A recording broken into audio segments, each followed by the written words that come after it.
Hi friends, స్వప్న రహస్యాలు part 2.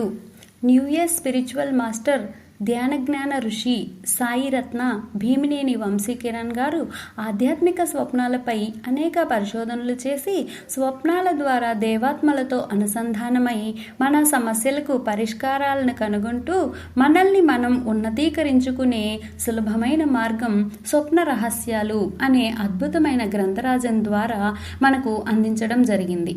ఆ పుస్తకంలోని స్వప్నాలు రకాలు ఈరోజు మనం తెలుసుకుందాం. స్వప్నాల గురించి తెలుసుకునే ముందు స్వప్నాలు ఎందుకు, ఎప్పుడు, ఎలా వస్తాయి, వాటి సంబంధం, మరి అవి ఏ సందర్భాల్లో వస్తాయి అని ముందు పరిశీలిద్దాం. స్వప్నాలన్నీ ఒక్కటి కావు, ఒకేలా ఉండవు, ఒకే సందర్భంలో రావు, అందరికీ ఒకలా ఉండవు కూడాను. ముందుగా అసలు స్వప్నాలు ఎవరికి ఏ ఏ స్థితులలో వస్తాయో తెలుసుకుందాం. వాటినే అవస్థాత్రయం అంటాం. జాగృతావస్థ, స్వప్నావస్థ, సుషుప్నావస్థ అని 3 రకాలలో మన స్థితులు ఉండి మనం వాటితో అవస్థపడుతూ ఉంటాం. కాబట్టే వాటిని అవస్థాత్రయం అన్నారు. జాగృతావస్థ ముందుగా ఇది ఏ దశలో ఉంటుందో తెలుసుకుందాం. మనం మెలకువగా ఉన్నప్పుడు మన ఇంద్రియాలు, మనస్సు, బుద్ధి, ఆత్మ అన్నీ పనిచేస్తూ ఉంటాయి. అంటే సరైన స్థితిలో సరైన సమయాలలో స్పందిస్తూ ఉంటాయి. కనుక ఈ స్థితిని జాగృతావస్థ అంటాం. ఈ స్థితిలో అన్ని సమయాలలో, అన్ని సందర్భాలలో, అన్ని విషయాలలో మనం జాగ్రత్తగా ఉంటాం. మానవుడు మెలకువగా ఉన్నప్పుడు, మాట్లాడుతూ ఉన్నప్పుడు ఇంద్రియాలన్నీ పనిచేస్తూ ఉంటూ జాగ్రత్తగా ఉంటాడు. కాబట్టి దీనిని జాగృతావస్థ అంటారు. ఈ అవస్థలో వచ్చే వాటన్నింటినీ ఊహలు లేదా మనస్సు కల్పించిన ఆలోచన తరంగాలు అని అనవచ్చు. స్వప్నావస్థ ఈ అవస్థలో శరీరం పనిచేయదు. నిద్రపోయేటప్పుడు శరీరం, ఇంద్రియాలు, బుద్ధి పనిచేయవు, కానీ మనస్సు పనిచేస్తుంది. అంటే గాఢమైన నిద్రలోనికి వెళ్లకుండా పై నిద్రలో ఉంటారు. దీనినే స్వప్నావస్థ అంటాం. ఈ స్థితిలో మనం కలలను కంటూ ఉంటాము. ఈ స్థితిలో శరీరం పనిచేయదు, కానీ ఆత్మ, మనస్సు పనిచేస్తూ ఉంటాయి. అంటే జీవాత్మకి సర్వం తెలుస్తుంది. కనుక ఈ స్థితిలో వచ్చే కలలన్నీ దేహానికి, కోరికలకు సంబంధించినవి, జీవితంలో సాధించినవి, సాధించలేకపోయినవి, లేక భౌతిక అవసరాలకి సంబంధించినవిగా వస్తూ ఉంటాయి. ఇవన్నీ చాలా సాధారణమైనవి. ఈ స్థితిలో వచ్చే స్వప్నాలు వ్యాధి జములు, చింతిత జములు, అన్నీ వాటికి సంబంధించినవి అని శాస్త్రం కూడా చెబుతుంది. సుషుప్నావస్థ ఈ దశలో శరీరము, మనస్సు, ఇంద్రియాలు, బుద్ధి పనిచేయక అన్ని మత్తులో ఉంటాయి. అప్పుడు కేవలం జీవాత్మ మాత్రమే మేల్కొని ఉంటుంది. సాక్షిగా జీవుడు మాత్రమే ఉంటాడు. ఈ దశలో వచ్చే వాటిని ఆధ్యాత్మిక స్వప్నాలు అంటాం. ఈ దశలో మనస్సు, ఇంద్రియాలు పనిచేయవు. దానివలన ఊహలు కలగడానికి కుదరదు. కాబట్టి ఈ దశ అత్యంత విలువైనది.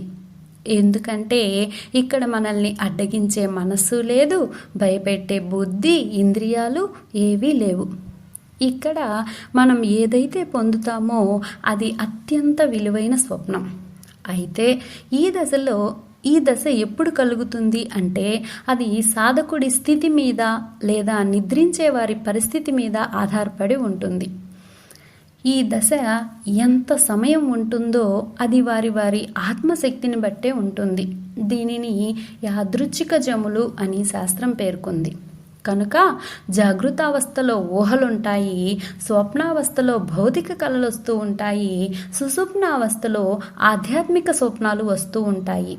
ఇవన్నీ ఆయా స్థితిని బట్టి వస్తూ ఉంటాయి. ఉదాహరణకి కొంతమంది భక్తులు తమ గ్రామ దేవతనో లేక అమ్మవారినో లేకపోతే వారి గురువునో ఇష్ట దైవాన్నో చూసినప్పుడు రమ్మని పిలిచినట్లు భ్రమపడుతూ ఉంటారు.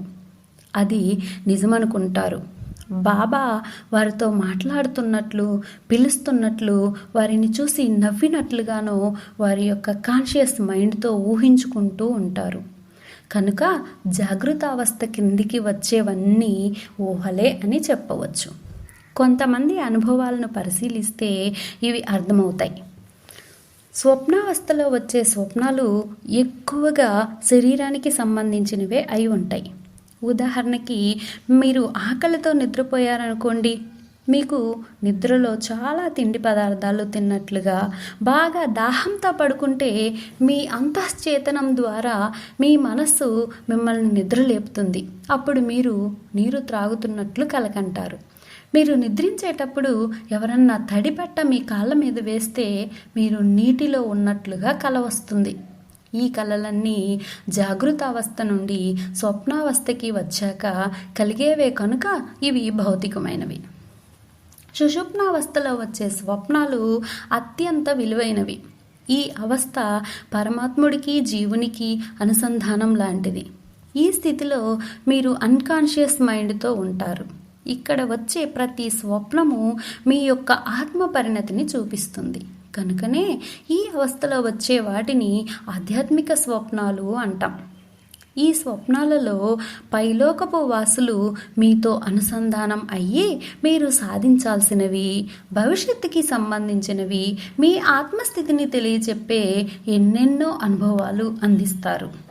జాగృతావస్థ మనిషి ప్రశాంతంగా ఉన్నప్పుడు, కూర్చున్నప్పుడు, స్వప్నావస్థ అలసిన శరీరానికి నిద్రపోతూ ఉన్నప్పుడు కలుగుతుంది. సుషుప్నావస్థలో నిద్ర పూర్తిగా తీరిపోదు, కానీ శరీరానికి అలసట తొలగిపోయి తేలికపడి మెలకువ వచ్చే ముందు కలుగుతుంది. అంటే మీరు నిద్రలోంచి మెలకువ రావడానికి ముందు కలిగే దాని పేరే సుషుప్నావస్థ.